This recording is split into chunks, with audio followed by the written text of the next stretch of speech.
સફળતા માટેના 11 મહત્વપૂર્ણ સુવિચાર. જ્યારે જૂના જમાનાના ગીત ગમવા લાગે ને દોસ્ત, ત્યારે સમજી લેવું કે હવે તમને જીવતા આવડી ગયું છે.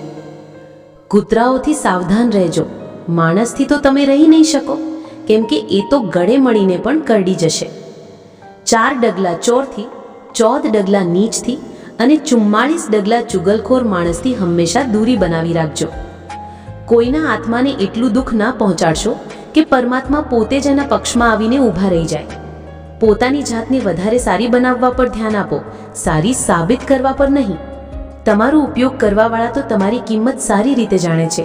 એ તો બસ એ આશામાં હોય છે કે તમને તમારી સાચી કિંમતની ખબર ના પડે. એ લોકોથી હંમેશા દૂર રહો જે પરેશાનીઓનું કારણ હોવા છતાં પોતે પીડિત હોવાના રોદણા રોવે છે. ભૂતકાળના કેદી બનીને ના રહેશો, કેમ કે એ માત્ર એક સબક હતું, ઉંમર કેદની સજા નહીં.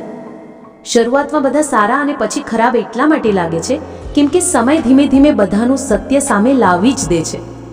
બદલાવ જો હિતમાં હોય તો કોઈ સંકોચ વગર બદલાઈ જવું જોઈએ.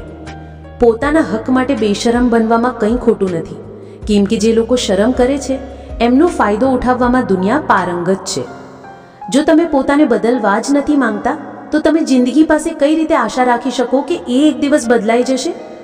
જ્યારે તમને તમારી કિંમતનો અહેસાસ થઈ જાય ત્યારે બહુ મુશ્કેલ થઈ જાય છે એ લોકો સાથે રહેવું જે તમારી કદર નથી કરતા. જ્યારે તમારો ઈરાદો સારો હોય ત્યારે તમે લોકોને નહીં પણ લોકો તમને ખોઈ દેતા હોય છે. ડબલ રોલ કરવાવાળો માણસ અંતમાં સિંગલ રોલ કરવાને લાયક પણ નથી રહેતો.